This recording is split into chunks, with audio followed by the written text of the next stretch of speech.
Assalamualaikum warahmatullahi wabarakatuh. Pernah nggak sih kamu merasa dompet selalu tipis, padahal kerja udah keras kayak banteng, uang rasanya kayak es krim di siang bolong, cair dan lenyap begitu saja. Nah, kalau kamu sering mengalami hal itu, mungkin ada yang salah dengan sifat-sifat kamu, sobat. Jangan-jangan, tanpa sadar, kamu punya sifat-sifat yang diam-diam bikin rekening selalu kering, alias tak kasat mata tapi mematikan. Kayak superhero, tapi versi jahatnya dompet. Sebelum lanjut, tolong banget nih bantu saya dengan subscribe dan tulis sholawat di kolom komentar. Tenang aja, kamu nggak lagi memperkaya Raffi Ahmad atau Atta Halilintar kok. Kamu cuman lagi bantu seorang bapak 2 anak yang lagi berjuang keras cari tambahan buat beli popok dan susu dari YouTube. Yuk, bantu biar dapur tetap ngepul. Mari kita lanjut. Jadi, sebelum kamu mulai menyalahkan nasib atau si bapak ATM yang nggak mau ngeluarin uang, yuk kita bongkar bareng-bareng. Apa saja sih sifat-sifat yang bisa bikin kita jadi fakir harta, tapi tetap kocak dalam penderitaan? Awas, jangan baper ya. Bacanya sambil siap-siap ngakak, karena ini serius tapi santai. Dan pastinya nggak akan bikin kamu mengerutkan dahi, kecuali dompetmu makin kering. Selamat menikmati, dan semoga setelah ini kamu bisa bilang, goodbye miskin, hello kaya. 1. Si pemalas yang kreatif. Bangunlah lebih awal, rezeki dipatok ayam. Tapi kamu malah berpikir, biar ayam kenyang dulu baru gua makan. Ya, begitulah. Si pemalas yang selalu punya alasan kreatif untuk bermalas-malasan. Ketika alarm pagi berbunyi, bukannya bangun, malah sibuk memencet tombol snooze sambil bergumam, 5 menit lagi janji deh. 5 menit jadi 10 menit, lalu setengah jam, dan tiba-tiba sudah jam 10 pagi. Selamat, kamu baru saja melewatkan rezeki pagi yang katanya dipatok ayam. Si pemalas ini bukannya nggak punya impian, dia punya. Bahkan impiannya segudang, tapi ya cuma sebatas impian. Tidak ada tindakan nyata, hanya janji-janji manis kepada diri sendiri yang entah kapan akan ditepati. Dan begitulah cara si pemalas menjadi miskin dengan sangat konsisten. Jadi, kalau kamu merasa selalu punya alasan untuk menunda pekerjaan, siap-siap saja jadi ahli dalam satu hal: tidur panjang. 2. Si pemboros yang suka pamer. Belanja adalah terapi katanya. Tapi kalau terapi setiap hari, kantong bisa jebol, sobat. Si pemboros adalah tipe yang enggak bisa melihat diskon atau barang baru tanpa rasa kepo yang menggebu. Baru gajian, langsung ke mall buat beli sepatu baru, padahal sepatu yang lama masih layak buat ngejar bus. Ini kan limited edition. Begitu alasannya, seolah-olah sepatu itu akan hilang dari muka bumi kalau enggak dibeli hari ini juga. Setelah itu, dia akan pamer di media sosial. Baru beli nih, biar kece kayak artis. Padahal, saldo di rekening sudah mulai miris. Bukan cuma itu, si pemboros ini juga sering mentraktir teman-temannya tanpa mikir 2 kali. Santai, gue yang bayarin, katanya dengan penuh percaya diri. Padahal dalam hati, ya ampun, ini tagihan kartu kredit kapan lunasnya? Si pemboros ini nggak sadar kalau gaya hidup mewah tapi nggak sesuai isi kantong adalah tiket langsung menuju jurang kemiskinan. Jadi kalau kamu merasa sering berbelanja cuma buat pamer, ingat-ingatlah bahwa dompetmu mungkin nggak sekuat mentalmu. 3. Si penunda abadi. Aku bakal mulai diet Senin depan, atau aku bakal bikin rencana keuangan bulan depan, adalah mantra favorit si penunda abadi. Menunda adalah seni bagi mereka. Setiap kali ada tugas atau tanggung jawab, dia akan mencari-cari alasan untuk menundanya.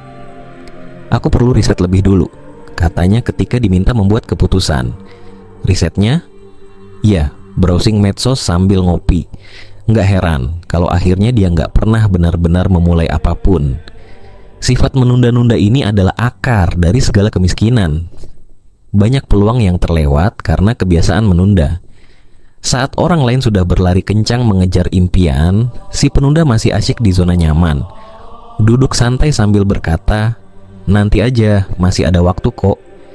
Tapi sayangnya, waktu nggak pernah menunggu. Jadi kalau kamu suka menunda-nunda, jangan kaget kalau kekayaan juga suka menunda-nunda mampir ke dompetmu. 4. Si pengeluh tanpa aksi. Hidup memang nggak selalu mudah, tapi kalau kerjaannya cuma mengeluh, ia nggak akan ada perubahan. Si pengeluh adalah tipe yang selalu melihat sisi negatif dari segala sesuatu. Kerja gini-gini aja, gaji segitu-segitu aja, katanya sambil menatap laptop dengan wajah muram. Setiap kali ada masalah, bukannya mencari solusi, dia malah sibuk mencari kambing hitam. Ini semua gara-gara bos yang nggak ngerti gua. Atau, kenapa sih gua nggak pernah beruntung? Adalah keluhan favoritnya. Si pengeluh ini lupa kalau mengeluh tanpa aksi hanya akan membawa pada satu hal, kebangkrutan emosional dan finansial. Bukannya mencoba memperbaiki keadaan, dia malah terjebak dalam lingkaran keluhan yang dia nggak ada ujungnya. Padahal, kalau separuh energi yang dipakai untuk mengeluh digunakan buat mencari solusi, mungkin hidupnya nggak akan sesuram itu. Jadi kalau kamu merasa sering mengeluh tanpa aksi nyata, mungkin saatnya mengubah kebiasaan tersebut sebelum dompetmu ikut-ikutan mengeluh. 5. Si pesimistis sejati. Mana mungkin gue bisa sukses, kata si pesimistis setiap kali ada peluang di depan mata. Orang yang pesimistis selalu melihat dunia dengan kacamata suram.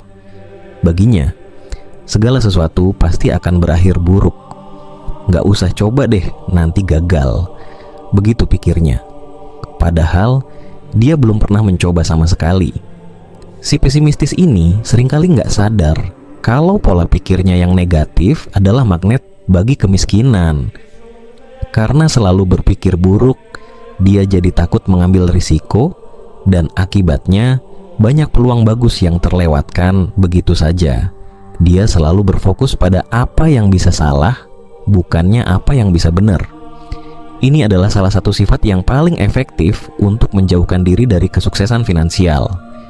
Jadi, kalau kamu selalu pesimis tentang masa depan, jangan heran kalau masa depanmu benar-benar suram. 6. Si gampang kepengaruh.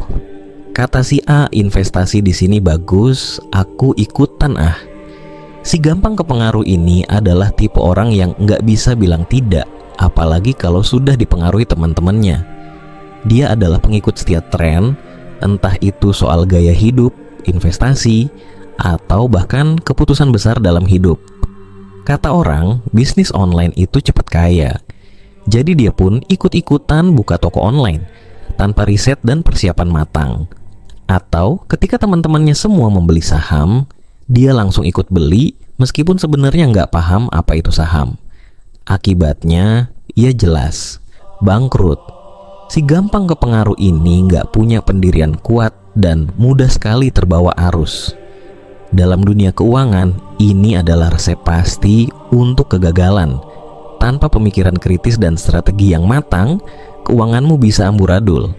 Jadi kalau kamu suka ikut-ikutan tanpa berpikir panjang, hati-hati, karena bisa jadi kamu sedang menggali lubang sendiri. 7. Si suka hutang tanpa kendali. Ntar bayar pakai kartu kredit aja. Begitu pikir si suka hutang setiap kali ingin membeli sesuatu yang sebenarnya nggak begitu penting. Si tukang hutang ini punya kebiasaan hidup di atas kemampuan, dengan bantuan kartu kredit atau pinjaman online. Hari ini beli baju baru, besok beli gadget terbaru, semuanya dengan cicilan. Bayar nanti aja, yang penting sekarang happy. Begitu prinsip hidupnya.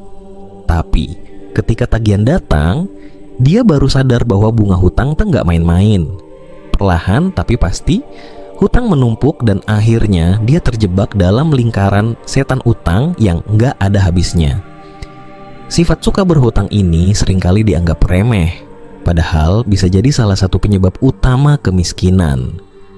Kalau nggak bisa mengontrol keinginan untuk berhutang, jangan kaget kalau suatu hari nanti kamu bangun dan mendapati dompetmu kosong, sementara tagihan menumpuk di atas meja. 8. Si tukang gosip yang produktif. Lu tahu nggak sih, si Anu katanya, si tukang gosip adalah tipe orang yang super produktif dalam hal menyebar berita yang belum tentu benar. Waktu yang seharusnya bisa dipakai untuk hal-hal produktif malah dihabiskan buat ngomongin kehidupan orang lain. Dari artis sampai tetangga sebelah, semua jadi bahan pembicaraan. Si tukang gosip ini nggak sadar kalau kebiasaannya yang produktif ini justru menguras waktu dan energi yang berharga. Alih-alih fokus pada pekerjaan atau hal-hal yang bisa meningkatkan kualitas hidup, dia lebih memilih berkutat dengan gosip. Akibatnya, prestasi kerja merosot, kesempatan naik gaji lewat begitu saja, dan akhirnya dompet pun jadi korban. Jadi, kalau kamu sering keasikan gosip sampai lupa kerja, nggak heran kalau rezeki juga ikut-ikutan malas mampir. 9. Si tidak bisa mengatur keuangan. Masa iya sih harus nabung? Buat apa? Si tidak bisa mengatur keuangan adalah tipe yang cuek banget soal manajemen keuangan. Baginya, uang datang dan pergi begitu saja. Yang penting hari ini makan enak, soal besok mikir nanti aja. Begitu prinsip hidupnya.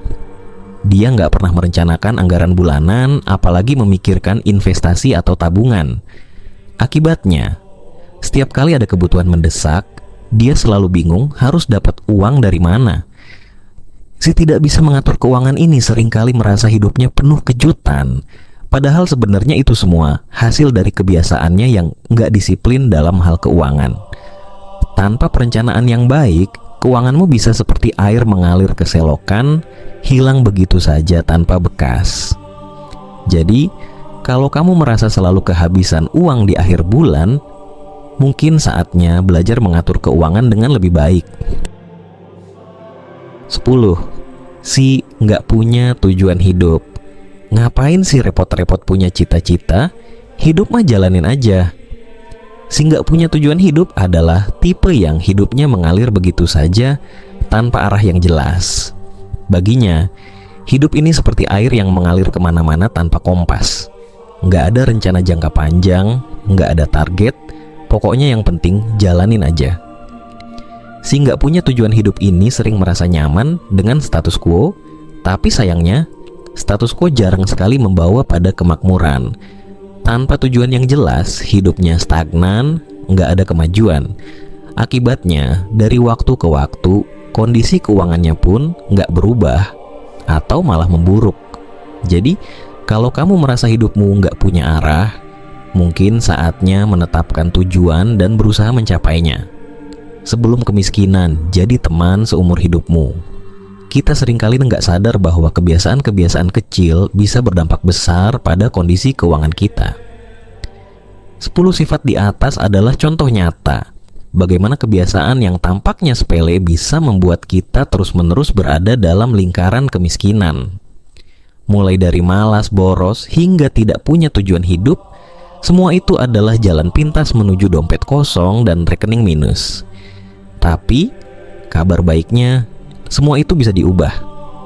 Dengan sedikit kesadaran dan usaha untuk memperbaiki kebiasaan-kebiasaan tersebut, kita bisa keluar dari lingkaran kemiskinan dan mulai membangun kehidupan yang lebih sejahtera.